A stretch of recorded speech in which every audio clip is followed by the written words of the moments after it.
We all have done interesting stuff and have stories to tell your friends and, things like that. We're going to get started with Google Sites stuff because we want to get started on our digital portfolios as soon as possible. So yeah, that's what we're going to spend a good chunk of today doing, pretty much all of today.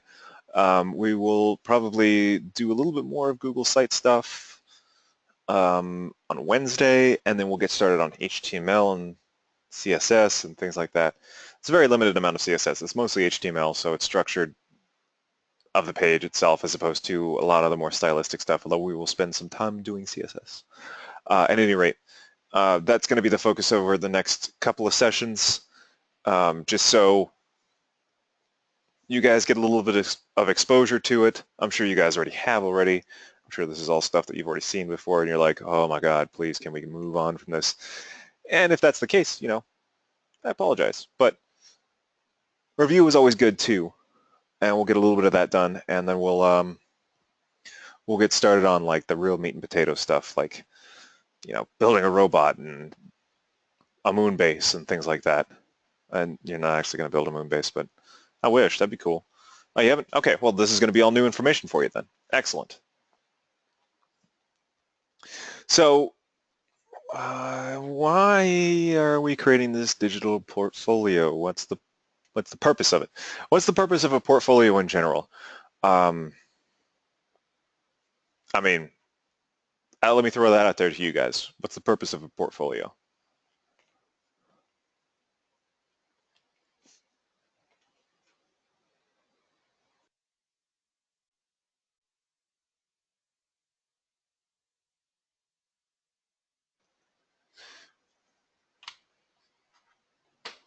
Yeah. Yeah, pretty much exactly. To show yourself and others what you've done. Yeah. It's good to show it off to other people, either in a professional or like a, hey, look what I did kind of sense, a broadcast. Yeah.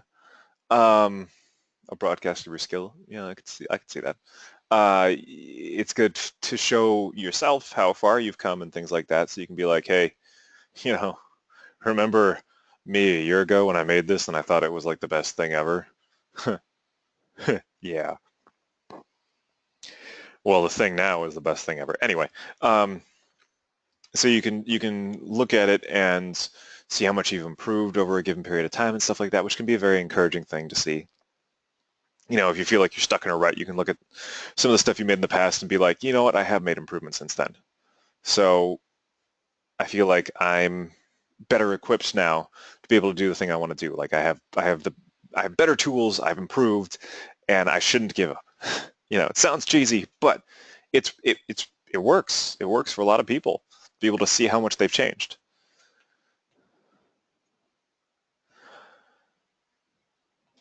I have the power. I have the power. He-Man. Anyway, so why are we using Google Sites then for this sort of thing? Well, a lot of different reasons.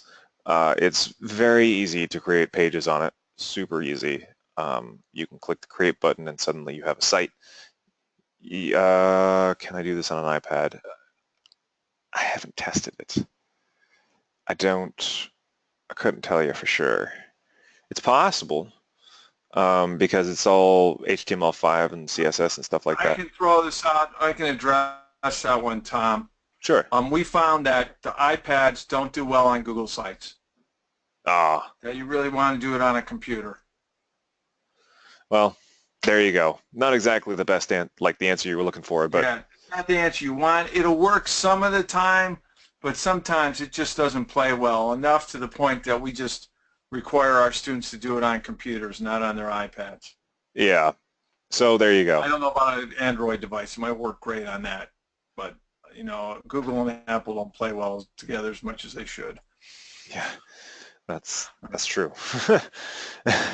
Not anymore, at least. Not since the accident. I don't know what I'm saying anymore. At any rate, so yeah, doesn't exactly work on the computer very well, or the iPad very well. but it works on a computer just fine. Um, but yeah, very, very easy to create new pages, new sites. Um, it has a pretty powerful customization aspect to it, which is a very visual editing sort of a thing too. So it'll be easy to see those changes as you're making them, get an idea of what your site is going to look like rather than just typing up a bunch of stuff like you're going to do with HTML and CSS and being like, I hope this works, fingers crossed, everything should be okay, like the math should work out all right, right? Um, so there is an advantage in that sense. May not be quite as much power as there is in using HTML and CSS and JavaScript and stuff like that, but it's very straightforward. It's got a whole bunch of pre-built templates, so you don't have to worry about like creating a whole page from scratch. If you got one that looks even remotely similar to what you want to use, you can start with that and start tweaking it and making some changes to it and making it your own. And it's got settings for accessing and sharing information. I'm having some trouble speaking today, apparently. Also, probably the most important thing, it's free. That's good enough for me. I mean, all this other stuff is just a bonus on top of the fact that it's free, and as far as I'm concerned.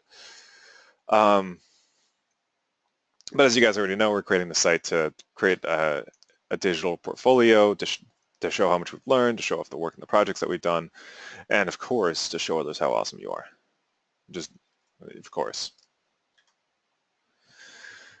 With that though, before we get started, let's spend a little bit of time talking about internet safety. Internet safety and you, a primer.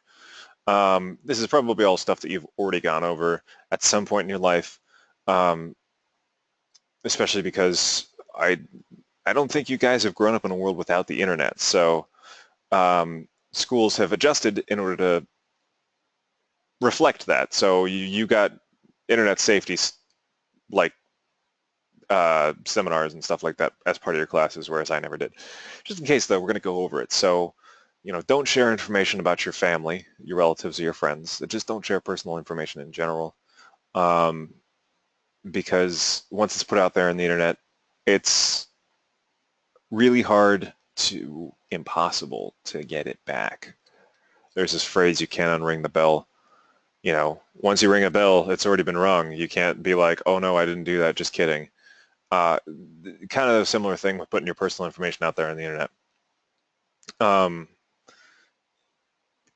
Even with very, very careful control over who sees your site and stuff like that, if it happens to get out at all, then it's out there now, and it's going to be incredibly hard to be able to get rid of everything.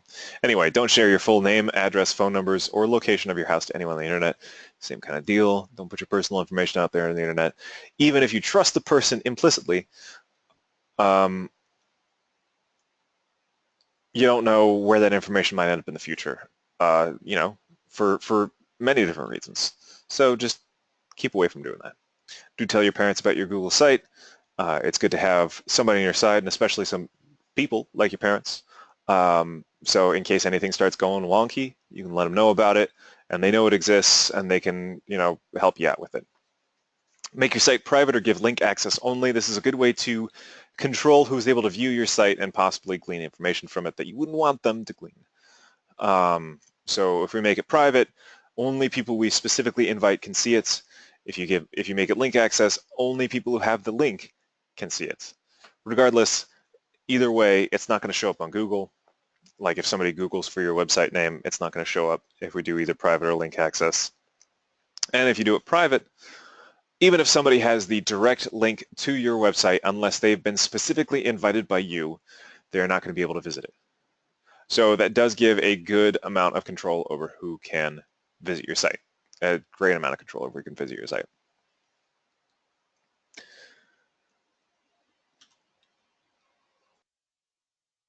Excuse me. So for those reasons, yeah, anything on the web can be seen by anyone. I mean, it's true. Anything on the web out there can be seen by anyone, by someone, by anyone. Eventually, anyone. Be sure to notify your parents of anything questionable. Again, just, keep them in the loop. If things start acting weird in your life or whatever because of this, it's good to it's necessary to get a handle on it as soon as possible. So notifying your parents when things start to get a little weird and stuff like that, well, that means that they can give you help with it just that much sooner. And do not put pictures of yourself on the site without your parents' permission. Same kind of deal. Personal information, you know? Um, maybe a picture of you wouldn't necessarily relay where you live or what your name is or anything like that. But you never know. You want to be careful with that kind of stuff. So show of hands, how many of you have a Google account?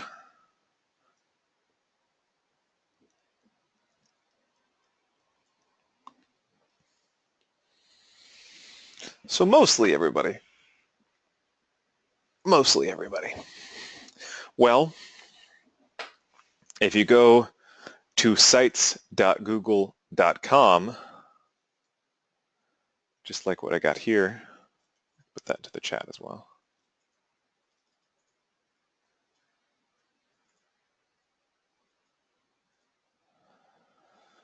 My best website ever. My best website.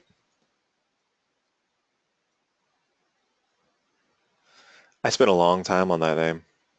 Spent a long time on that name. That name is very near and dear to my heart. Very important to me.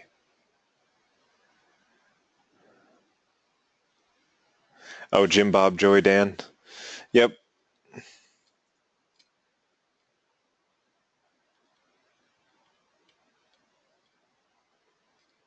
Yes, I did spend a lot of time on that. Anyway, yeah, these are previous examples that I've used for for young engineers, and I'm terrible with names. Absolutely horrible.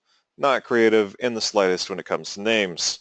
So as you can see here, my best website ever, my test website, the super website Test 5 Million, the Terminators, Uniform Resource Locator. Yeah, those are all stuff I've done. YEOT test site thingy. I don't know who made that. It wasn't me though. Pretty sure it wasn't me. First of all, I don't spell thingy like that. Um,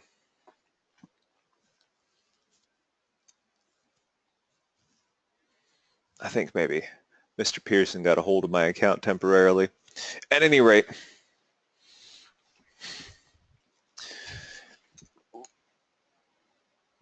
um, yeah, you can use that one. This is all review anyway. So if you've got that, then I wouldn't worry about it too much. I apologize for yawning. I've got some coffee here. I'm going to enjoy it real quick. Just been a long day.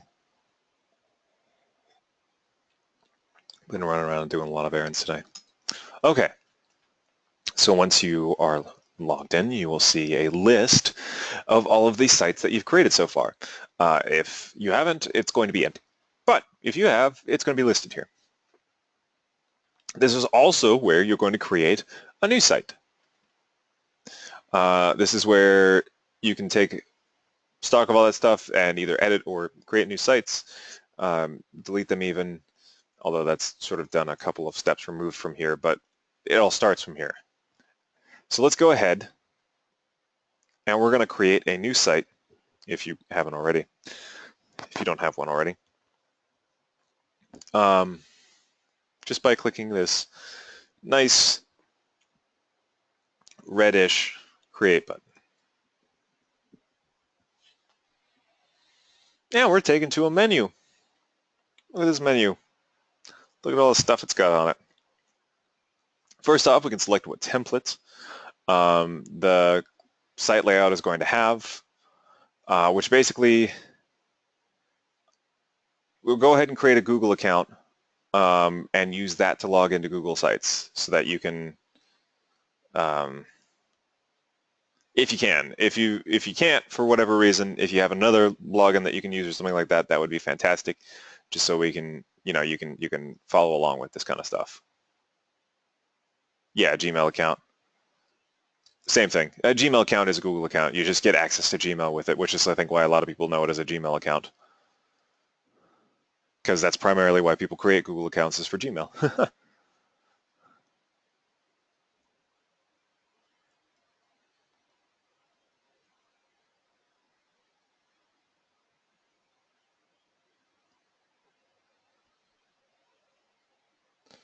um,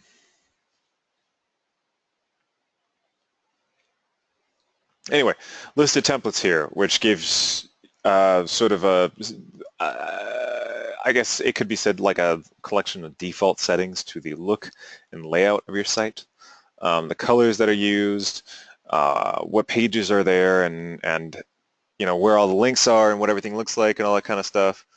So that's what a template is good for. Is a good way to create a starting off point for a look for your page. So like let's do professional site template. Yeah, this looks professional. We'll select it. Professional site template. Um, obviously, you don't have to select professional site template. You can select whatever. It doesn't really matter. That's just what I'm doing just to show you guys how it can affect the look of the site, stuff like that.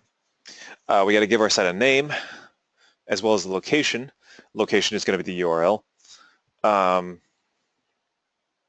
So the link that people would follow to get to your site or type in or whatever.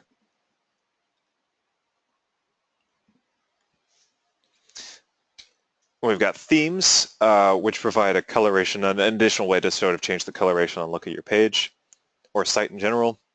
We're going to keep, I'm just going to not select anything right there because we got the professional site template. And then more options, you got a site description, which shows up in Google search results and your history and stuff like that. And then you've got a check mark here, mature content suitable only for adults. I think you guys probably already know what that means, and we shouldn't be putting anything on here that would require you to click that. So there you go. It exists, but at any rate, I'm gonna, what am I gonna name my site this time? Can you change the theme later on? Yes, you can. You totally can. You can also tweak this theme to your liking, just so like anything from the color to the font to the layout and stuff like that. So you can create something that doesn't look like any theme that already exists. So there's that too.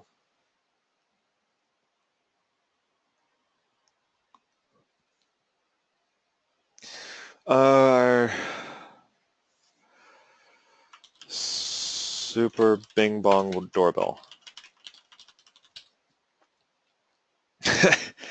I'm really good with names. Whew, I'm super proud of that one. So that's my site name.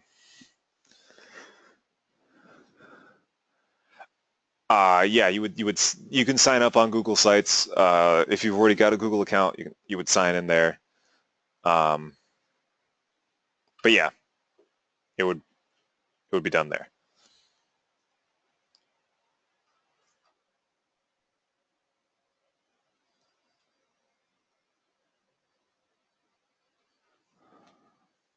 Okay, so I've selected a template. I've created a name. We've got a site location. Look, as you can see, it automatically got filled out from the site name. Now, it's entirely possible that this won't be available.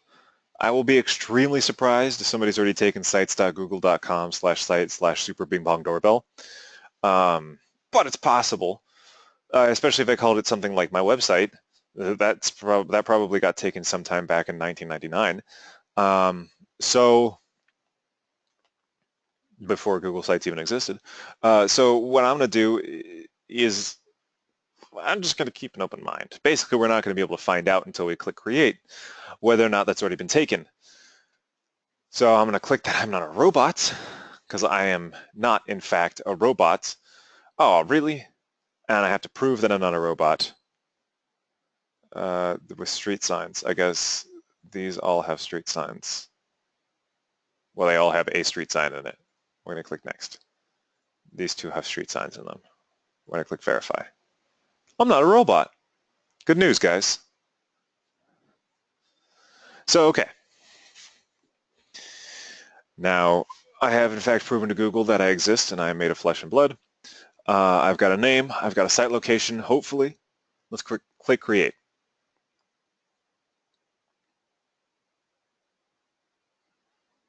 And as you can see, the fact that it's sitting here so long saying creating your site means that this was not taken. If it was, this would have glowed red and it would have said like, hey, you need to pick another one, in which case you can just throw some like letters and numbers after it that are significant to you, or you can change the site URL entirely to something else that means something to you, that is hopefully unique, so that you can go ahead and create your site. But if it's sitting here saying creating your site and it's really thinking about life, that means that it is actually creating your site. Because what it has to do is it has to allocate space on Google servers, and then it has to actually create the pages. And look at this dude's photo. It has to actually like create the pages with the templates and stuff like that, and upload them to that specific spot on the server, and they're automatically created. And then it has to set up a redirect so that when you go to, in my case, sites.google.com/site/super-bing-bong-doorbell, that's actually a redirect to something that's probably a lot uglier looking. That's stored on the back end on Google servers, so that the connection be made there. So there's a lot of stuff that goes on behind the scenes. But at any rate, here is my professional looking website. Welcome to organization name. Your tagline goes here. This is the theme that I selected, was professional website. And there's a lot that's already set up here. So we've got in the news, there's basically an automatically populated little news feed over here. We've got some lovely filler text, something about vestibules, whatever. Person's name's new website wins Wabi Award. Person's name on Face the Nation. Man, person's name is super well known. Look at that Wabi Award. We got some links over here which lead to other parts of our site. So we can go to services and specialties, and we can see the services and specialties area of the site. Our services include lorem ipsum dolor sit-omet, and our specialties include lorem ipsum dolor sit-omet. But anyway, I'm getting sidetracked here. All of this stuff is filler text that we can then go ahead and fill out with our own stuff. So why don't we go ahead and do that? And this will be a good way to take a look at all the different stuff you can do. Because as you can see, we're just kind of messing around with the site, but it's in a frame, and this frame doesn't have a whole lot of buttons. So let's spend some time taking a look at what all the buttons do. What does this button do? This one that looks like a pencil. Well, this one's the edit page button. Woo. The edit page button allows you to, as one might imagine, edit the page.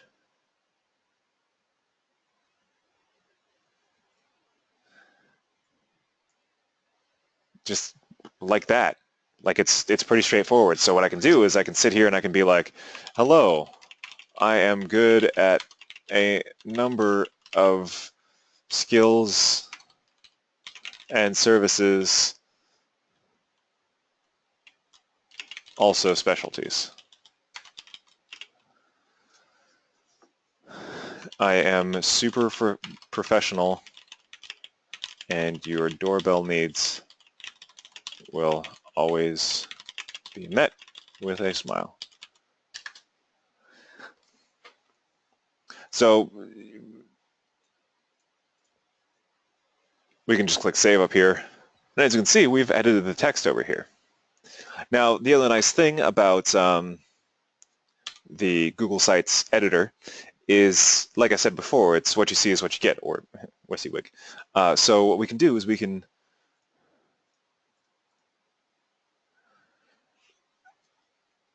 just kind of edit different stuff on here. Oh, no, you're fine. No worries, Clone.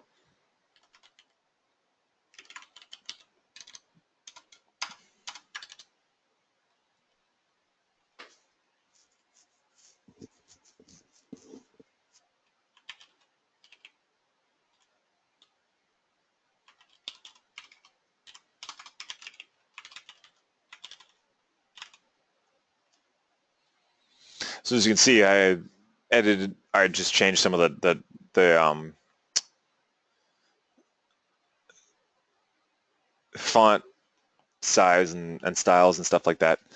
And we can see it right here. We can see what it's going to look like if we click Save. Yeah, Super Bing Bong Doorbell Incorporated, Mr. Bing, proprietor. So whatever you see in the editor, it's going to be reflected appropriately in the actual final product, which is very useful, incredibly useful, super useful, because in the past, in the long ago past, if you wanted to have a WYSIWYG sort of editor for web pages, you would have to pay thousands of dollars. Like, I'm not exaggerating. Adobe would be like thousands of dollars, Dreamweaver or whatever. But yeah, so we can use this to edit the page, and there's actually a whole bunch of stuff we can do. So you can see the text gadget services and specialties down here. They're just like blank squares, and the text gadget what makes us different.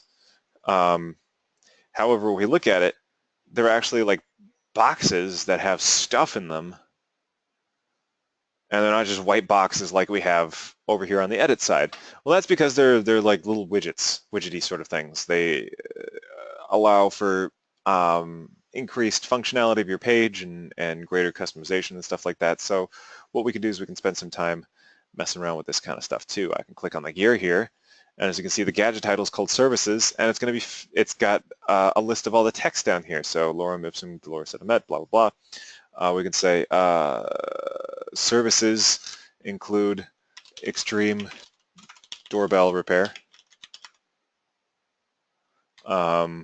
radical guitar solos,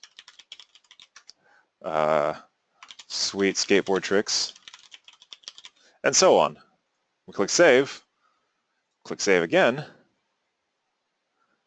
As you can see, Services has been updated with our new and completely legitimate and appropriate services. Now, the other nice thing about these widgets is the gadgets, I suppose they're technically called, is they automatically resize themselves. So what we can do is we can change specialties over here. And we could say specialties are nachos, Doritos, and Mountain Dew. I don't know why these are specialties, but we could have put like 360 no scopes in there too or something like that. Anyway, this sounds weird for me saying that. We'll go ahead and click Save. And as you can see, this whole area up here is shortened in order to fit these services and specialties that we have.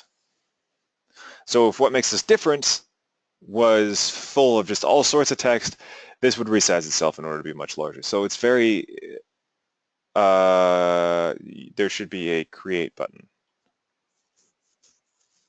on sites.google.com that would allow you to create a website. And then you can't do it on Gmail. You got to do it on Google Sites.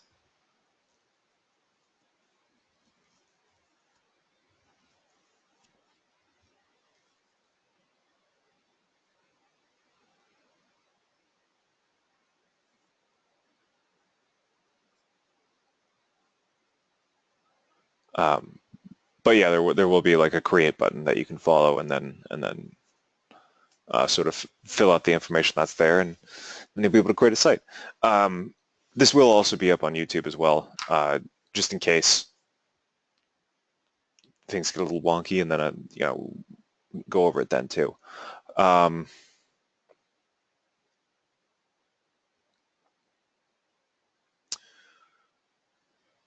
Yes. Anyway, let's take one more look at the edit page or thing, because there are a bunch of other things that we can add. We've got stuff that we can insert, like images, links, and table of contents, and horizontal lines, and a Google plus one button, or Google plus one button.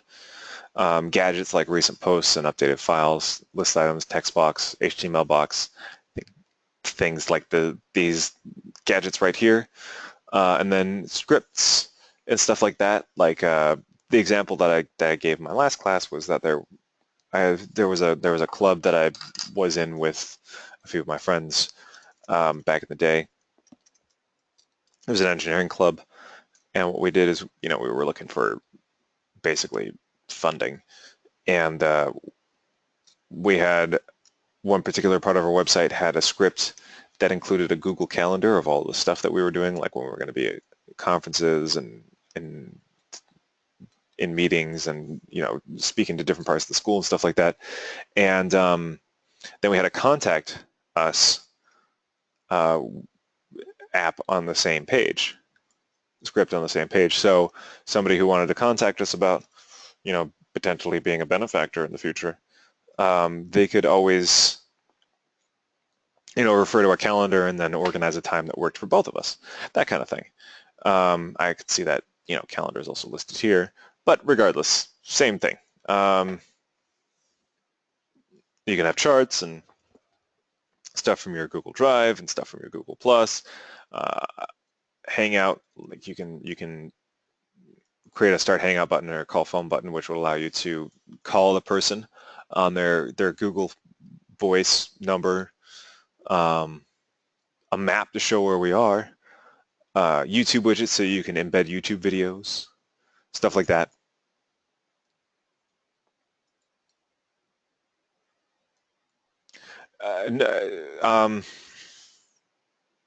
Don't worry about it too much right now, Cohen.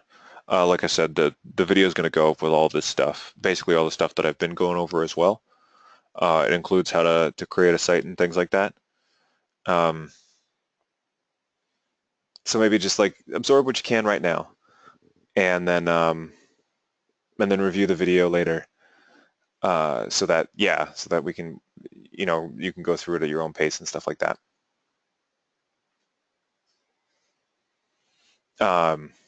For now, you can just kind of think of it as like a sort of a walkthrough of all the different stuff that Google Sites can do, and then later on you can poke through it and try and figure out how to, or work through how to to do it as well. That kind of stuff. Anyway, a lot of this other stuff is just formatting information or formatting styles and things like that for the site, so you can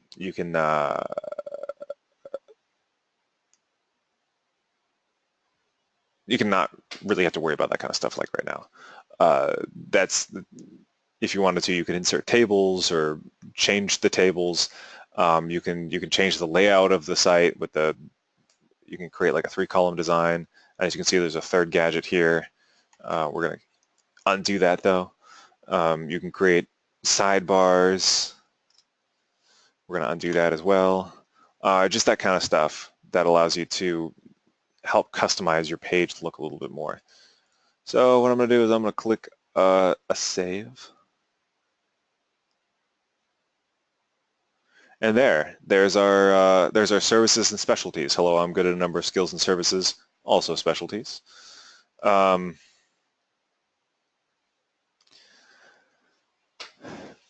that's how we kind of like customize individual parts of the page. Simpler parts, certainly. Like you notice how we haven't touched like any of this stuff over here, or the photo, this wonderful, wonderful photo of this dude who is entirely too happy to be seeing the camera right now. That stuff we can worry about in a moment, because there's a whole another world of page editing that involves that kind of stuff. But first, I want to spend a moment going over this page plus over here. This is the create new page button, which allows you to create a new page, like you do. So I'm going to go ahead and click on this. And to no one's surprise, it takes you to a page where you can create a new page. And you give it a name. You could go like the Super Bing Bong Experience.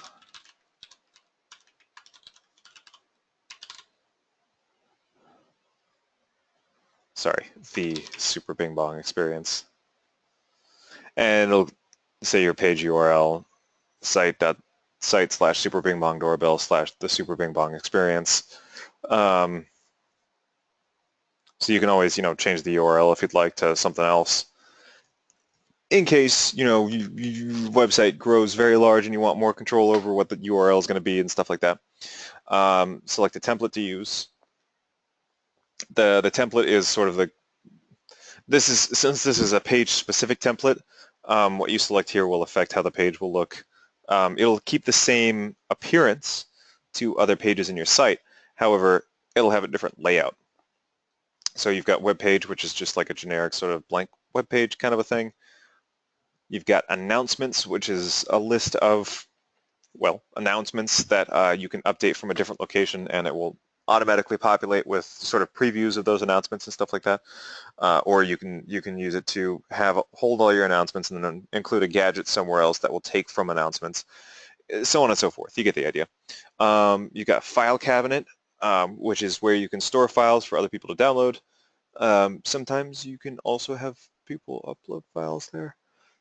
But again, we're not going to worry about that. It's like an FTP. It's like a little mini FTP for you to be able to handle file distribution. And then you've got a list, which is, a list. It's pretty self-explanatory, pretty straightforward. It is a collection of things in a list. So we're going to keep it a web page. And we're actually not going to do much with this because right after I create this page, I'm going to show you how to delete pages. So, that's okay. Don't worry about the name or anything like that. Don't worry about why we're doing this. This is mostly just to show you how to create a new page and how to delete said page in case you ever need to create a new page or delete a page in the future. Now this last part, select the location. We've got put a page at the top level and put page under X, in this case services and specialties. We've also got clients and contacts, just in home and testimonials in our company and recent announcements, blah, blah, blah, blah, blah. What this essentially means is how many of you have dealt with the sort of outline structure for creating like a report of some sort, where you have like the big points in the Roman numerals, and you might have the sub points as like letters, and then you might have sub points as regular numerals or Arabic numerals, however you want to put it. No hands. I guess they don't teach that anymore because the middle schoolers were totally unclear as to what that was as well.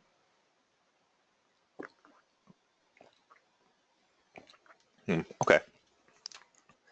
Well, basically, what this is asking is you can think of the structure of the website like a tree, where you've got like a main page or maybe multiple main pages, and then you might have sub pages underneath those, and then sub pages underneath those pages and things like that. So you can think of them like branches on a tree, sort of opening outwards, or reverse tree or whatever. So do we want it to be a trunk, or do we want it to be a branch? And then you can select the location of that branch, which might actually also change, the size of that branch. And it's not going to actually change the size of the page. It's just I'm taking the analogy even further to a logical lengths. So basically, how far down you want to take it.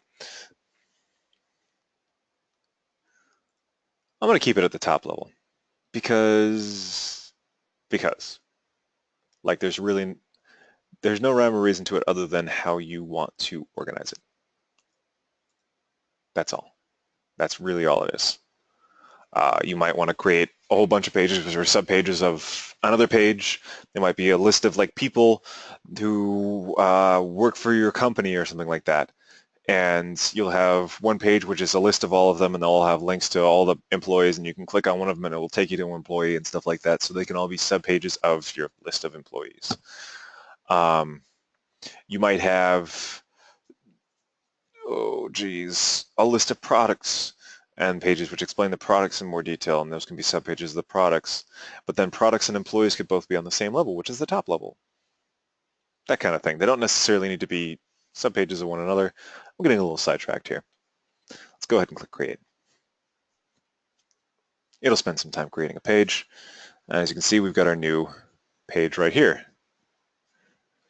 Excellent, exciting, thrilling. Let's click Save.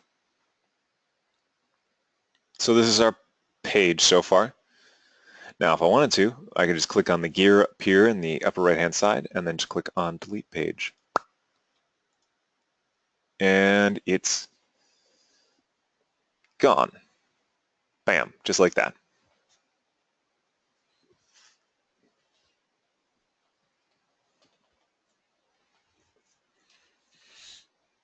So there you go.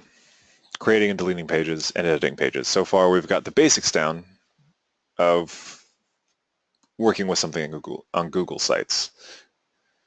And again, we'll be going over more Google Site stuff in the future, including why you might want to do some of this stuff. So don't sweat it if you're like, but how do I, don't worry about it. Let's spend some time checking out this gear though, because this is of particular interest to me. And to you guys too, eventually.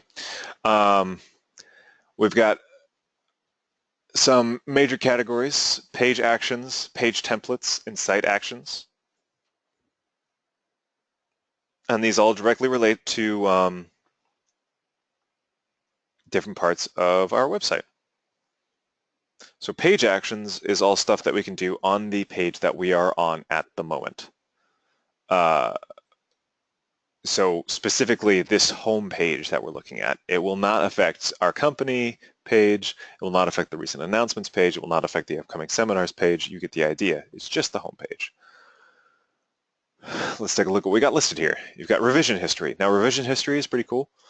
It gives you a list of all of the changes that have been made to the page.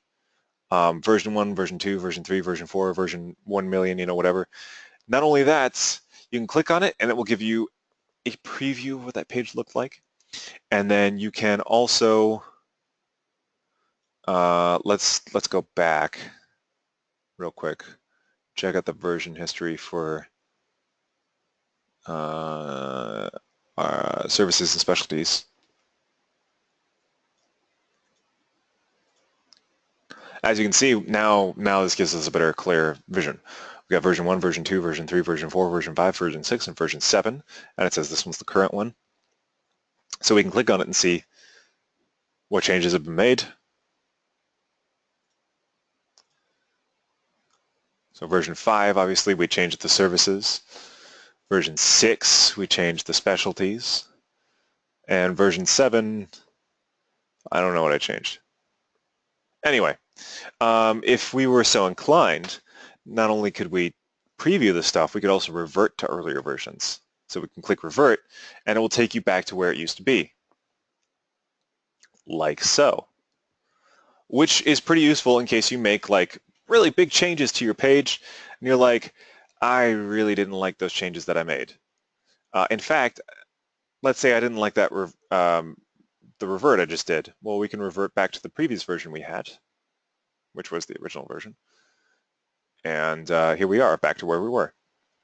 So that's good to be able to take a look at all the changes that have been made on a page and bring yourself back to versions that you liked better.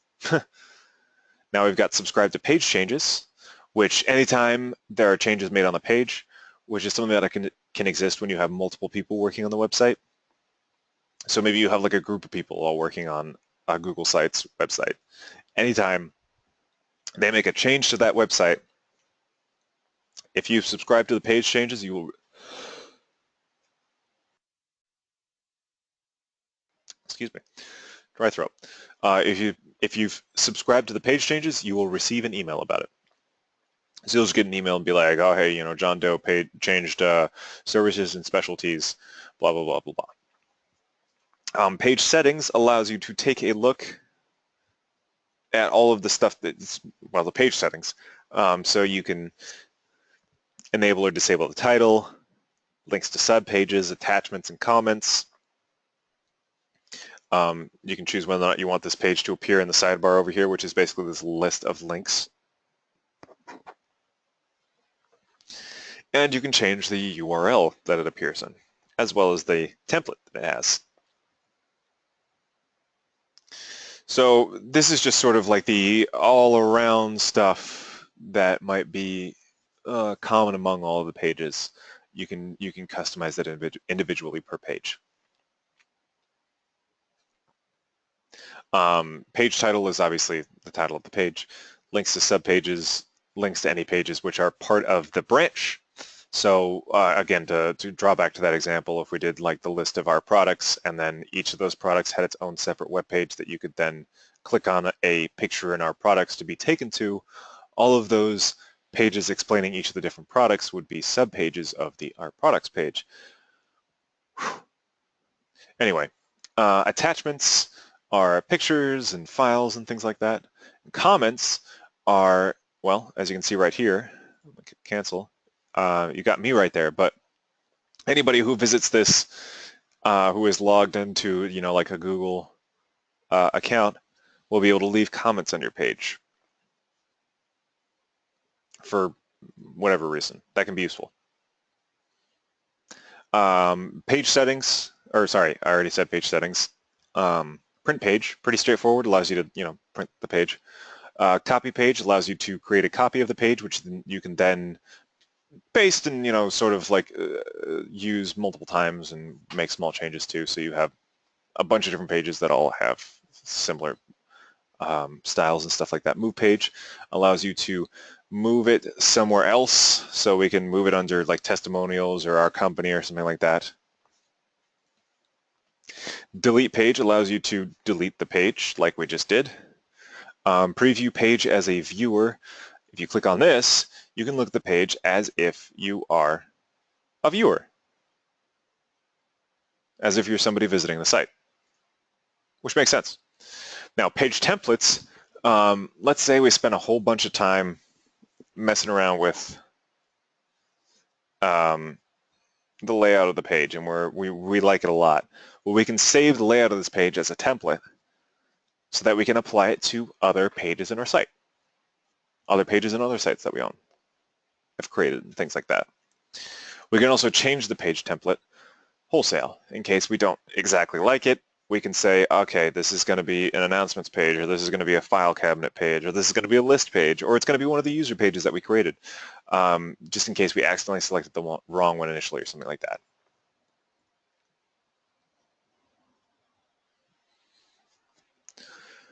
Site actions. Notice how it's different from page actions. Page actions are actions on this specific page. Site actions are actions that are on your entire site. So subscribe to site changes is where you receive an email in case anybody changes anything on the site. So they can change something on services and specialties. They can also change something on clients. They can also change something on contact us or recent announcements or upcoming seminars, as opposed to just the page that you're on. So rather than having to subscribe to page changes on every single page that you have, you can just subscribe to site changes. Edit site layout allows you to, well, I'll show you. You can change the layout of a lot of this sort of outer frame stuff around the meat and guts, the meat and potatoes of the page. I really combined my phrases there to make that weird. Anyway, so now you've got your navigation sidebar, which you can then move to another part of the page if you wanted to. You could change how the sidebar looks. You can add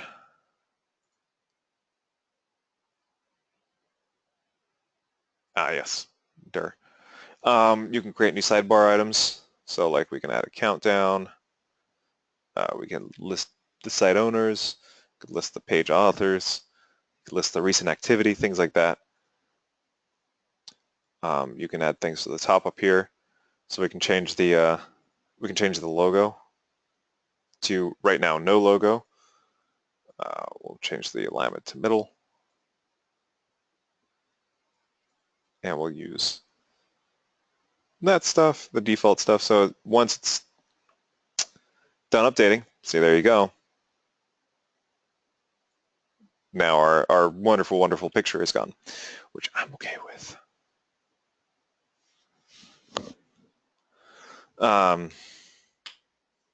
So this allows us to make changes to some of the other parts of the site which appear on every single page. So when we change page stuff, we change the stuff that, well, changes every time they follow a new web page.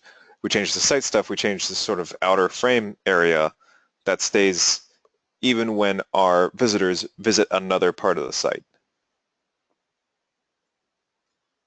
So go ahead and click close.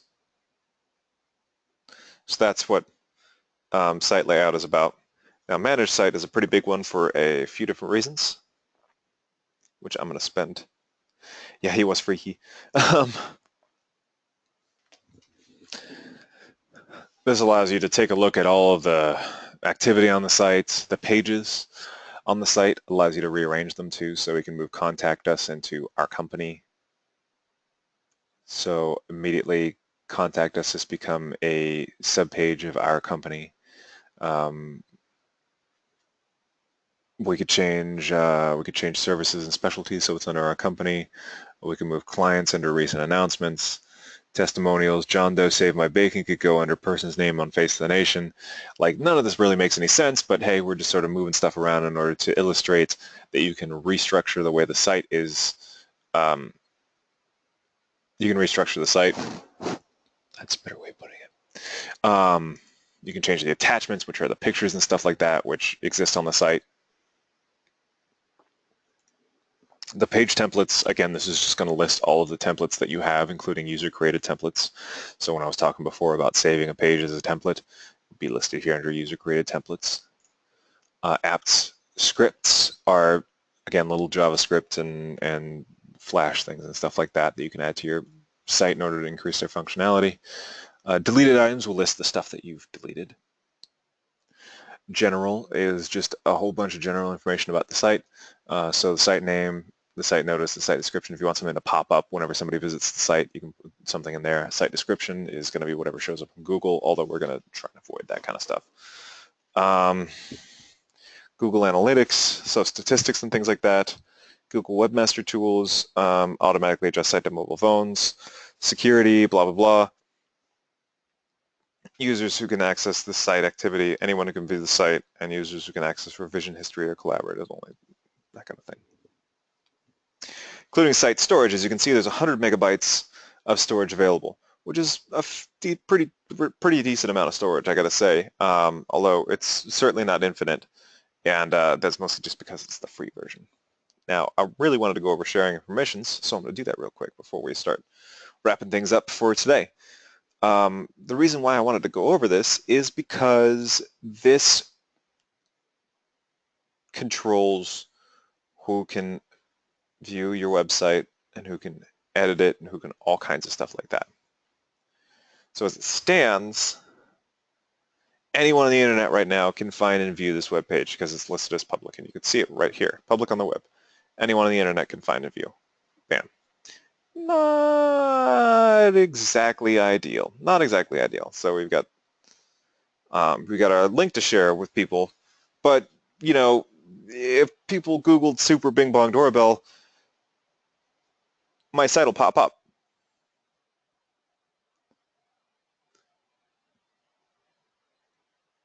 If I was actually running a business, that would probably be pretty good, but you know, we want to keep this stuff on the down low right now.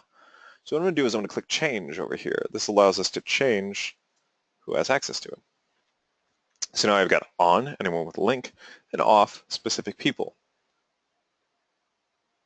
Now let's take a look at off first, because that one is the more complex one. So we'll go ahead and click off and then click save, and it'll be saving and blah, blah, blah. And when it is done, here we are.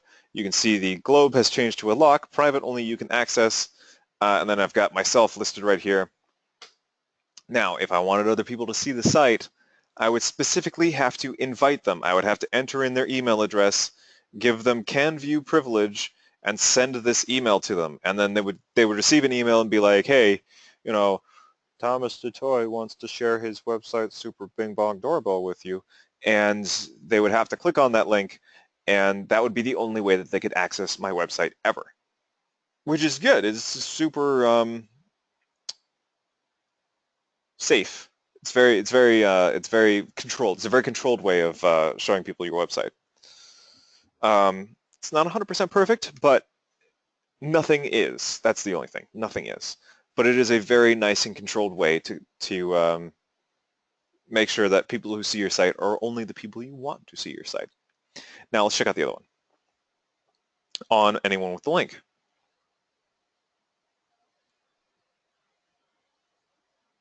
Once it's done saving, as you can see, now we've got a picture of a person as well as the link here.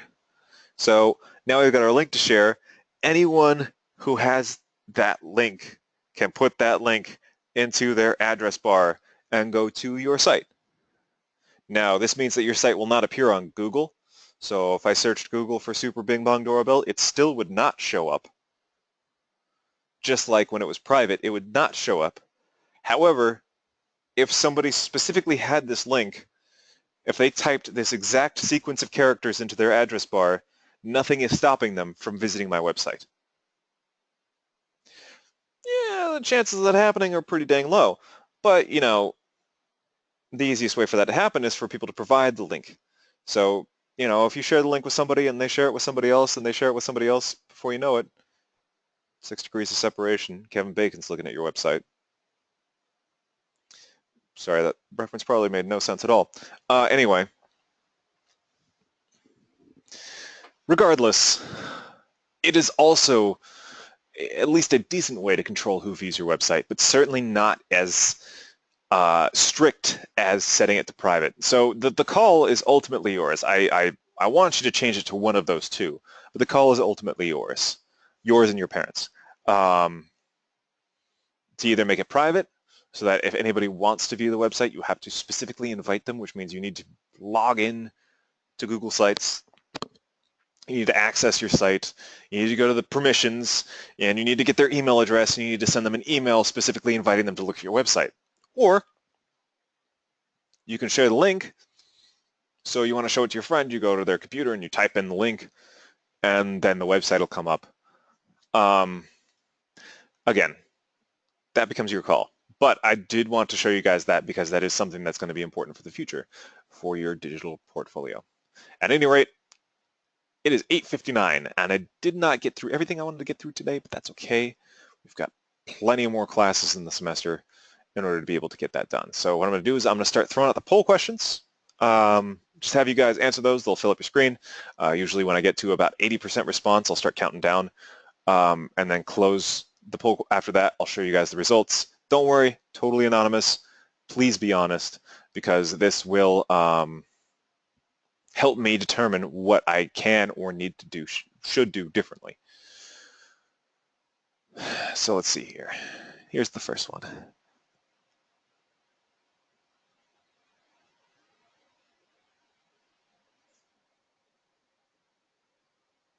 %, so 5, 4, 3, 2, 1. Close. 100%, right at the last possible second. Nice. All right, so I'm glad that the pacing was good. We'll keep that then. Sometimes I worry that maybe I'm going a little bit too slow or maybe a little bit too fast. Knowing that the pacing ended up being all right, I'm okay with that. That's always good news. How did you enjoy the webinar?